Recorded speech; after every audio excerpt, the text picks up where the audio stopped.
Or let's start this. So Wishmaster, I think it's 1997, but let's just look at IMDb to be sure. And yeah, it's Google has just showed me that it is in fact 1997. It's a 1997 supernatural horror, I guess, about sort of a genie, but it's not really a genie. In this, it's called a Jinn or the Jinn, and it's spelled like DJIIN or something like that.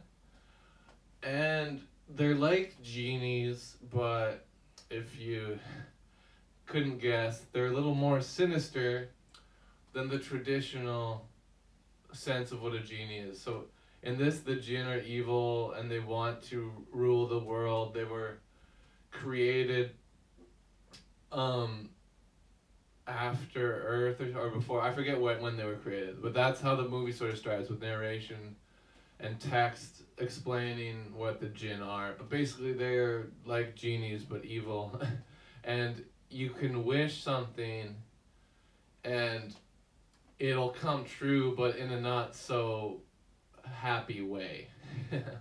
Let's say, for instance, let's give you some examples. What better example than the opening scene? They started off pretty well, actually. They get you right into it, being like, "This is what to fucking expect. Here's a bunch of awesome practical effects." Because there really is some awesome practical effects. But, it starts off, you hear this off screen that the jinn is but to grant a wish. And it says it's taking place in Persia in like the year 1100 or something like that, right at the beginning of the movie. And he wishes to see wonders. And that's so vague, so like right away this ain't gonna be good. And so what happens is like crazy shit happens. He makes like people turn into lizard people and like monsters come out of people's stomachs, and it's a really cool first scene with lots of effects. There's like a person that turns into a tree person and they can't speak, and there's lots of wild shit in that first opening scene, but it is the effects really are cool in this. I'm looking at the cast and see if there's anyone I recognize. And I didn't want to watch the movie, but sometimes when you see people's names in the list, you're like, oh, they were that person or whatever. But no, I don't think so. Anyways, Wishmaster 1997. I kind of like this. Dylan Gatton, who I work with, recommended it. It's he sort of described it as the last sort of movie kind of like this. He's compared it sort of to Leprechaun. I think this is a little less silly than Leprechaun, but I see what he means with like magical, and it is kind of silly though, even though it's not maybe meant to be as funny as Leprechaun. There's some jokes in it and stuff, but it is. He was saying it's one of the last of these sort of good but bad horror movies from the 90s. Is he wrong? Is he right? That's up to you. Big Daddy Human, Fishmaster, Master of the Fish. That's a different movie. Craven was just the producer on this. That's true. I see that. I was going to actually get into that. Because his name is big. And it says Wes Craven Presents. But you're right. Director, Robert Kurtzman. Writer, Peter Atkins. So yes, you're right, Daddy. You like this movie, don't you? Just the producer on this, that Divock guy who plays the Jinn, has the perfect face for the part. It is pretty good. I have all these on VHS. They're pretty fun, cheesy horror. Apparently the third one is more like an action movie, which is kind of interesting, but kind of weird also. Yeah, this is your kind of movie for sure, Dad. And I think I've seen... I had never seen this before, but I think I've seen like it on the shelf at your house. But yeah, it was on Tubi, so I was like, let's go. Let's give it a go. Why not? But yeah, it is fun. It is super cheesy. Lots of shit. I gotta rip into this a little bit. I'm praising it a lot. There is problems with it, and I shall address these problems. But first of all, in the like that opening scene, I said it was cool, but I have one problem with it, and they do this effect again. This is '97, so this part must have been early CGI, and I don't. It's fine if it just made sense. I don't have a problem with the effect. The effect looks fine. I just don't get it, you know. So there's a part where this sorcerer in Persia, when all these people are turned into freaks and shit, he's trying to like save them and stop the jinn. And so what he does is he creates this opal, this jewel that has the ability to capture the jinn and put him into this opal. So it is sort of like putting the genie in the lamp, but it's, and you know, it's different lore. And they explain that later, which I like. They're talking to a professor, and she's like, well, a lot of people don't realize that genies are actually jinn, and jinn are evil, and not all that fucking cartoon lamp bullshit is all untrue. So that was cool to see. But yeah, the problem with it for me was when there's like wavy walls and shit, and the jinn is like, yes, make your last wish. Because when they make the last wish, they take over the world or something like that. Whoever frees them, they get 3 wishes. And once they get to the 3rd one, the jinn get to rise from hell and take over the earth or some shit like that. But yeah, I just didn't understand where this was coming from or why it was happening.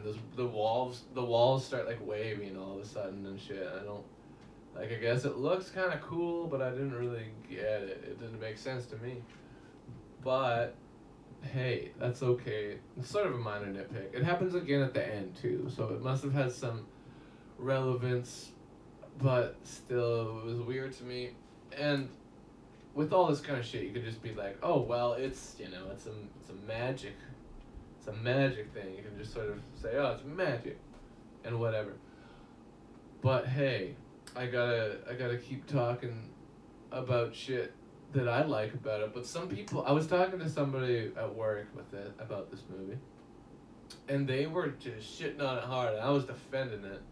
They were getting mad at things that I didn't have problems with. For instance, he was saying that but they established this, and that's why I don't have a problem with it. The way that it happens is you say something, even if you don't necessarily wish it. If you just say, oh, it would be cool if that happened, or I would really like that, or something, because that technically is wishing it, in a way, right? Technically, so you don't have to say I wish. You can just say that it would, you know, it would be cool if that guy fucking died or whatever, and he'd make something terrible happen. So some people had a problem with that. Oh well, they don't say a wish. Well, that opens it up way better.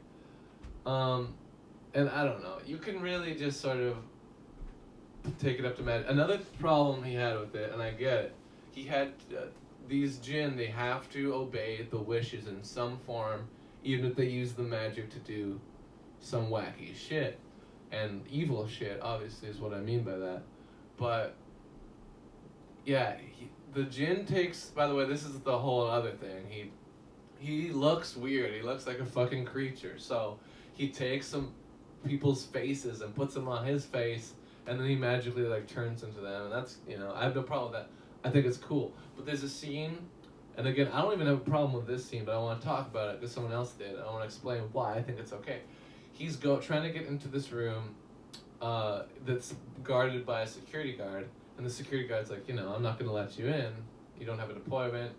You're not supposed to be here, kind of thing. And he's like, oh, and well, are you sure you don't want to wish anything or whatever? And he's like, oh yeah, I wish you would leave. And so he starts leaving. And then as he's leaving, he says, I'd like to see you try to come through me. And so, of course, he ends up actually going through him. And then the problem this person had with that part is that, oh, well, why did he not do the other part of the wish? If he has to obey the wishes, why didn't he leave first? Well, he heard it. So, to me, that makes enough sense. And he's like, he told him not to leave, but he's dead now. He passed through him. So he can do whatever he wants now. He can go into the building. So I think it made enough sense to me. People give this kind of shit too much scrutiny. I feel like it's a silly horror movie. You know, let suspend your disbelief a little bit. But yeah, no, I do like this movie. I recognize the one. There's a homeless character who plays basically like the same character in They Live. I think. He's one of the bums that Roddy Piper talks to in that movie, but he's in this movie as a bum, and he wishes for someone to get cancer and die, and that scene was a little weird too, because it's like, what do you think of with cancer, like tumors, slow painful death? In this, they immediately like their head explodes with pus and shit, and I'm like, okay, I guess that could be like a magic eviler kind of cancer, but it was a little crazy. Wishmaster was very silly. Stevie, did you watch it? Do you want to talk about it on the Discord? If you don't, it's okay. You know how. No pressure. You know how it is here. Will Smith is the best genie. I still haven't seen that. And man, his career's in trouble. We're not getting into that though. Not here, not now. But yeah, people were making fun of his genie in that. I didn't see it though, but I just don't see the point of remaking classic animated films. It just doesn't make sense to me. I watched Wishmaster 2 immediately after. Nice. Holy fuckball. Do you want to talk about Wishmaster, Steve? You could. In the movie talk, if you wanna. But again, no worries if not. Yeah, it was Wishmaster 2. Maybe we'll do it another day. No, that's okay. But no, I like this movie. It was silly, but it's fun. It was very fun. And the effects, like I mentioned before briefly, are really good. And it's good to see practical effects. Yes, there's a little bit of CGI, but I mean, I had a problem with the wavy thing, but I didn't have a problem with how it looked. For that kind of that is what you would use the CGI for. So that I had no problem with it. I just didn't understand the relevance, and it just seemed unnecessary. But if there was more reasoning to that, and they explained why the walls were waving and shit, a little more, it would help. Maybe that's like the djinn starting to come in or some shit. Maybe that's what it is. But it wasn't explained well enough. Anyway, it was super camp. No. Yeah, absolutely. It was campy. And something that I want to mention, and Dylan Gatton, he recommended this movie and he loves it, but he had one problem with it, and I agree with him on this, but it is sort of a minor note. And they do fix it sort of in the middle of the movie, but there's a few scenes where he is this grotesque figure in a hood, and people aren't just like, and run away, because he's scary. He looks like a monster, you know? And it just doesn't seem trustworthy. He's talking in like an evil accent, like, hey, you know? I don't know how else to describe it other than that. But the homeless guy just accepts him and is like, okay, all right, you're fine. I'll talk to you. We're friends, I guess. I mean, they figure out that they're evil right away, but it's still like, wouldn't you, like as soon as he makes the wish, but like, wouldn't you recognize that before? And not, whoa, Mr. Tiny Corn Dog, howdy, friend. What is up? How's it going? Welcome to the party. We're talking about the film Wishmaster. Mr. Tiny Corn Dog, welcome to the party. You're a streamer. You want a shout out? We can shout you out. Anyway, thanks for being here. I appreciate you. How'd you find this place? Have you been here before? I'm sorry if I forget. I'm gonna follow you because that's the kind of guy I am. And it looks like you're a streamer. But yeah, I'm gonna follow you, Mr. Tiny Corn Dog. Alright. No, you followed me. Thank you. I appreciate it. Oh, what a good camaraderie. Okay, anyway, back to the review. Wishmaster. I was talking about, I would not trust this spooky looking guy in a cloak. I don't think anyone should. He's scary. Like, that part doesn't make sense, but whatever. That's sort of a minor note. But what else? So the plot, it makes enough sense. I've already explained it, basically. The Jinn are trying to take over the world, very basically, and they gotta get this woman to make all the wishes, and I don't want to ruin it, but it's a cool ending, and I liked it, and I like the differences from the lore, from the genie lore. Thumbs up indeed. I like that they changed it, and they made them evil, and instead of a lamp, it's an opal jewel or whatever. It's an opal, technically, they say in the film. But yeah, I don't know. I am running out of things to say about this film, but I liked it. And let's look at the IMDb page though, before I forget. 3 award nominations. I'm curious. There's no way this was nominated for Academy Awards. Of course not. Nominee for the Chainsaw Award for Best Actor, Andrew Divoff. That was like Hugh said, I think the person who played the Wishmaster. Nominee, Best Film for the Catalonian International Film Festival. Didn't win though. Robert Kurtzman. They're the director, I believe, right? And the nominee for a Saturn Award for Best Home Video Release. They didn't win any of these, but they got nominated for 3 awards. That's kind of cool. Back to, let's try to find the box office. That's what I want to find. Sometimes that's here. Did you know? Details. Box office. Hey, this did decently well. It warranted a sequel or 2. Right? This is technically a franchise. Budget, $5 million estimated. Gross, Canada, US, 15,738,000. So it made over double its budget. So that's pretty good. I would say so. Tony Todd was good. Is that one of the actors? It's Citizen Kane. How many did they make? Tony Todd's an actor in Wishmaster. I think there's 3. There's at least 3 of these films. So that's a franchise. But there might be more than 3. Tony Todd, you say? Is that one of the actors? I'm looking at the list right now. Tony Todd. Or who is Tony Todd? Oh, Robert Englund, who played Freddy Krueger, was in this one. I didn't realize. He plays Raymond Beaumont. I don't even remember that character. He must have just been on for a second. But as soon as I see the name, I'm like, oh yeah, of course, Robert Englund. But yeah, back to this. Tony Todd. Oh, the Candyman. Okay, yeah, that's another film. I have seen it, the original. I haven't seen the remake. I haven't reviewed it. That could be maybe one we do in the future. He was the artifact collector guy. Oh, right.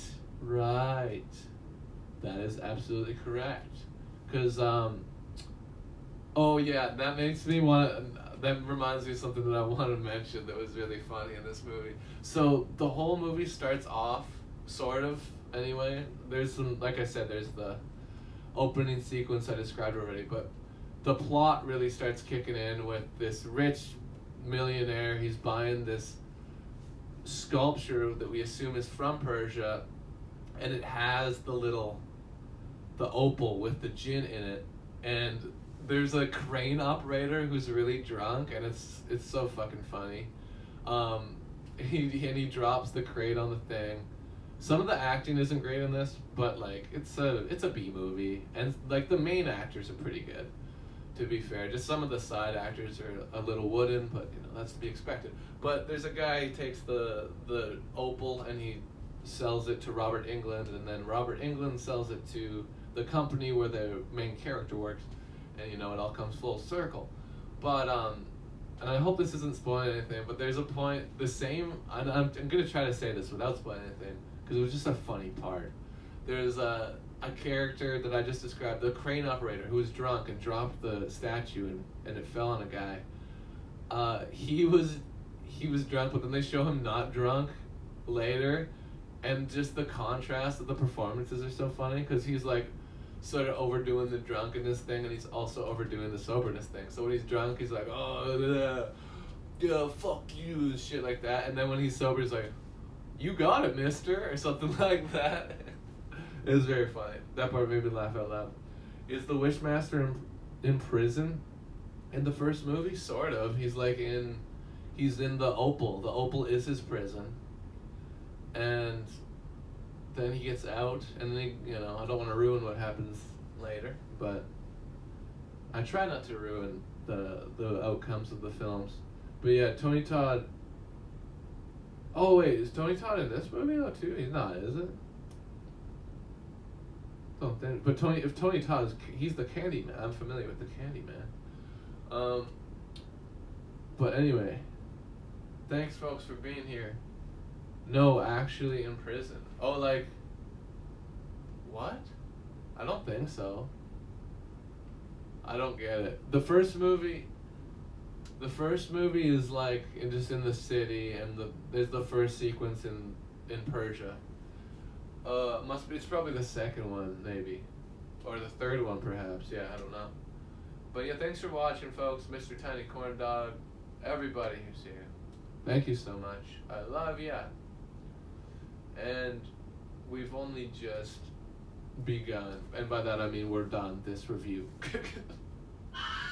But I'm gonna rate it now because I think I've ran out of stuff to say. I liked it. It's good. It was just pretty good.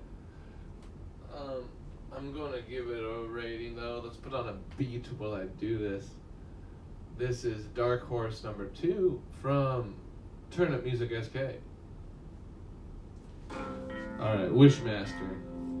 I'm gonna have to give it a solid. Yeah, honestly, this was fun, and the effects were really good. It's not for everybody, but I liked it quite a bit. I'm giving it 7.6, which is pretty decent. I think it's fair. 7.6 out of 10 does. Yeah.